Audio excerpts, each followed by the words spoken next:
Hey everybody, Jim Edwards here. Welcome back to the Sales Copywriting and Content Marketing Hacks podcast with me, Jim Edwards, along with my trusty co-host and podcast producer, Mr. Stu Smith. Welcome, Stu. Hello, Jim.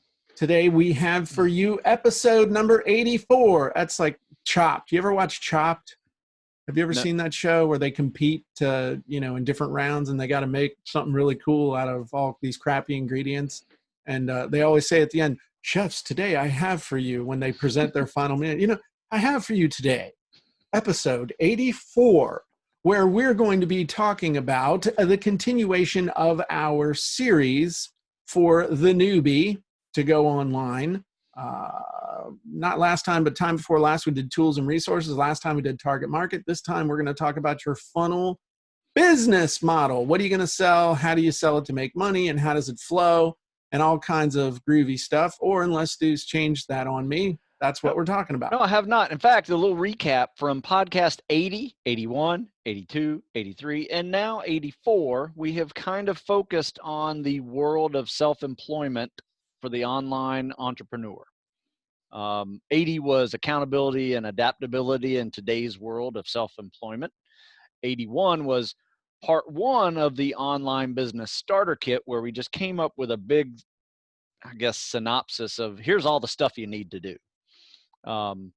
And we all the stuff you need to have. And we talked about outsourcing as well, which, by the way, came up with a new movie poster. That's true. Did you like that? Wolverines. Looks pretty cool. Guy in Sri Lanka is, made $50. There you go. Easy.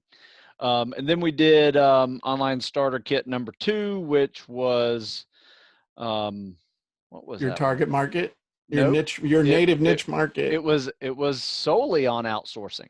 So was it? Yeah, we did one just solely on outsourcing. And then now, the last week was defining your niche market and marketing your market correctly.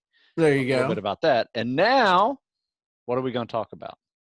I just said at the beginning, I introduced it. It's your funnel business model. What are you going to sell? Yep. How do you sell it to make money? How does it flow? Yes. Blah, blah, blah. All that cool stuff. Okay. So what's the question? The question is, if you were this 66-year-old gentleman in the insurance business that asked this question a month ago, okay, and we have slowly been trying to answer it week after week after week, how would you organize his online approach to business? So the biggest thing you got to do when you're focusing on your approach to online business is, okay, who's your niche audience? We talked about that last time. So then the next question is two-part question. Where are they online and who already has their ear? So that's really what you got to do. It's kind of like a hunter. If you're going to go hunting season starts actually next month. Did you know that? I did. And so my son-in-law came over yesterday, and the grandsons were not happy because we were out in the woods and the skeeters are going nuts, but we were setting up trail cams. And the reason we're setting up trail cams is because we think we know where the deer are coming through, but we don't know for sure.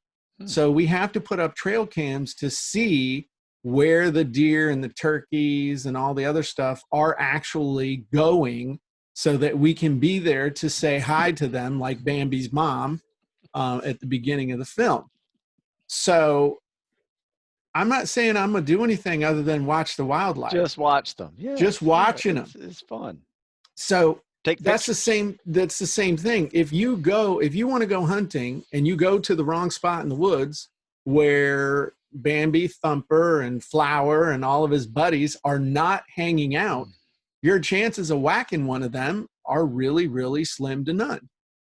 And rather, if you know where they are, then you can show up and make the determination whether you want to make friends with them or not, and bring them home and mount them on your wall. So the same thing online, though. You got to figure out, where are these people? And if you want to do it even faster, find out where these people are and who are the people that they're already listening to, the experts, the mavens, as we used to call them. Who are the people that already have a platform that has attracted the people that you want to target. That's what you got to do. That's like the beginning. Then you got to figure out, what is the ultimate offer? What is the most irresistible offer that I can make to these people with whatever I'm doing? Now, full disclosure, I was an insurance agent for about 9 months. I failed at it miserably, though I did learn how to cold call.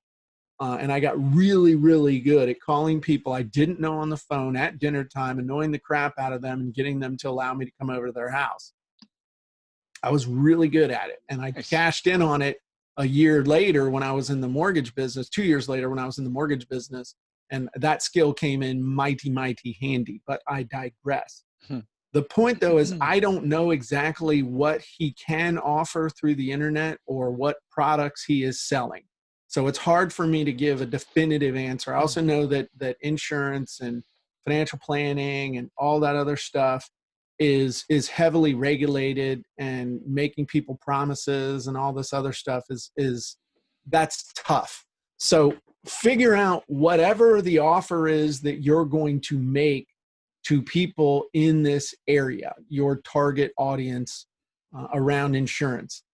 Again, is it, just thinking in terms of, I know that there are certain insurance products, or there used to be, that you could target high wealth individuals, and they were able to put money into these. I mean, they put huge amounts of money into these insurance products, and they're able to have it grow basically tax deferred, and then they can borrow against these.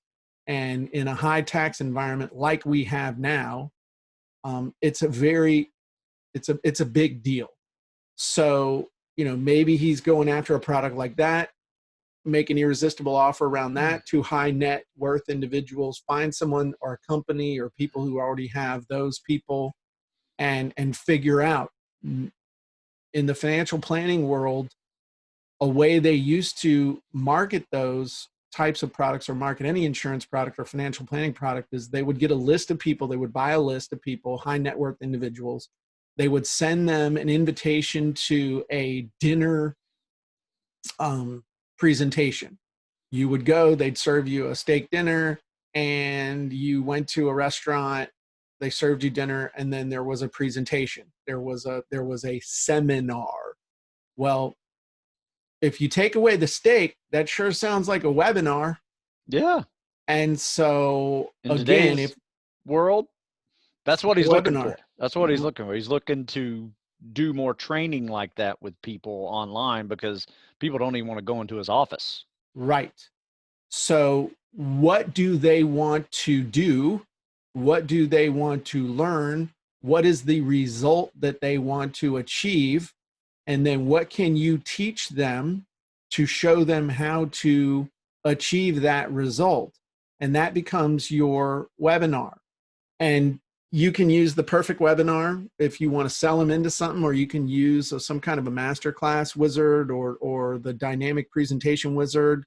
And that will help you build a true training where you're actually doing education. But I would do some kind of a perfect webinar or something where you're eliminating false beliefs. False belief number one: there's no way to get around taxes. In the end, there's no way to get around taxes. And then secret number two: even if there is a way to get around taxes, it massively increases your chances of being audited. And then you wipe out that belief. And then the third belief is that if you do some sort of a tax deferral, then it's going to lock up your money forever, and it's almost impossible to get to your money. So those would be the three. And I'm telling you from a consumer side, those are the false beliefs that I have had in the past about any type of tax deferral thing. So that means that the just talking about it, teaching it, all those things. Paul said something that is regulated, but can and can't say, however, pain points are not regulated. Go for the situation, circumstances of pain, which is exactly why I say that's a great point. And that's why I'm saying if you're doing a perfect webinar, you can talk about their beliefs, you can talk about their pain points, and you can sweep those out and then sell them into an application. In this case, it would be an app, not an application like fill out an app, but it would be, if this sounds like something that you would be interested in discussing more, then fill out this quick application and we can do a live one-on-one Zoom where, I'm meeting with you individually type of thing. So Susan said, I saw recently where someone was offering a eat dinner together webinar while discussing a topic. I like that. I'm not sure I would like to watch people shoveling food in their mouths over Zoom while talking, but you know what? If I was the presenter, I could always just minimize them so I don't have to see them. Yeah, I got offered something similar to that the other day, and it was the guy was going to, what's that delivery service for restaurants? I don't know. I live way out in the friggin' country, man. We don't have that here. Anyway, there's like a delivery service. I can't remember the name of it, but it's pretty popular now. It's almost like what are some delivery services? Uber and stuff? Eats, like Uber Eats okay. or something like. Okay. So they'll go to a restaurant, pick up your food for you, and bring it to you if that restaurant doesn't deliver. So he was going to offer like a gift card for Uber Eats or something. Grubhub is what Susan there you said. Go. Yeah, Grubhub. Excuse me, all you people living in these urban areas. He was going to give you a Grubhub gift card so you could sit in front of the webinar. Well, here's something that I do, which is cheaper. Okay, but this is something, and this is kind of a suggestion that I do, is I say whenever I want to talk with something or I want to meet with something, meet with someone. Yeah. I'll say, hey, can we get together for a quick cup of coffee over Zoom? And then, normally I'd say, hey, could we we meet at Starbucks or something, but we can't go to Starbucks, but let's get together for a cup of coffee over Zoom. And people, for whatever reason, they're, oh yeah. And then I'll say, I don't have my friggin' coffee here. Hey, let's get together and take supplements over Zoom. We can have That's funny. You know what I did the other day? This is kind of fun. This is a little digression. I'm sorry. My buddy called me from high school. We've been buddies for decades, and you guys just having a beer, cooking out, and just thought I'd give you a call. I'm like, hey, I'm cooking out too. Let me go grab a beer. So I went and grabbed a beer. So we're hanging out and having a beer while we both cook out. It was fun. That's very cool. Yeah. See, and people are craving that kind of a connection. So instead of saying, hey, perhaps we could get together and discuss some potentially mutual business relationship ideas, and say, hey, you want to get together for a cup of coffee next week via Zoom and just kick around some ideas. And I've never had anybody tell me no. That's cool. And so I throw that out there that, anyway, that's just a little thing that's working for me that I think is very non-threatening. And then you just say, but see, a cup of coffee doesn't imply you're going to browbeat me for an hour. A cup of coffee lasts for about 15 minutes. Yeah.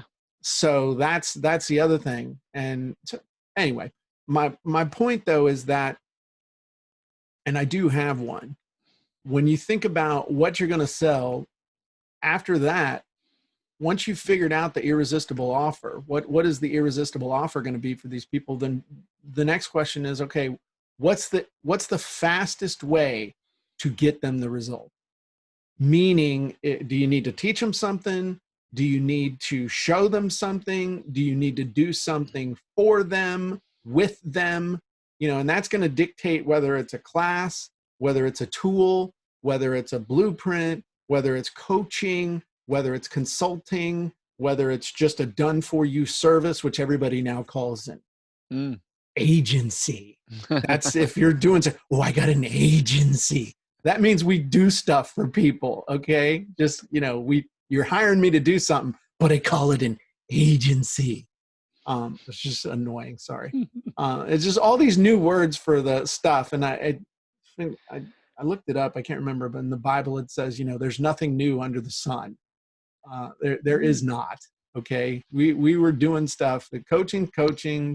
The only difference between consulting and coaching is usually consulting has an extra zero on the end. I mean, that's the Right. Yeah. difference No, between that's good. coaching and consulting. There's a comma. It And sounds like what this guy's trying to do is he's trying to get butts in seats to listen to his pitch, to his okay, training, right? And my suggestion is, give them options for the next step. They don't have to come into the office and sign paperwork. You can mail them the paperwork and you can walk it through with them on Zoom. Something like that. So you have some answers to today's issues, and the reason why you want to go online in the first place. Is right. that people don't want to come into your office. So, But you got to link it to what are the results that they want. sure. You can't be, hey, sign up to have me pitch you. No, Oh it's yeah. what are the results that they're trying to get. What can you teach them about getting those results that will change their beliefs? Yeah. And then how can you present a solution in a way that makes them want to go to the next step? And it all has to be couched in what's in it for them. It's going to help them get a result. It's going to help them be able to be benefited in some way. There's a benefit to them for doing it.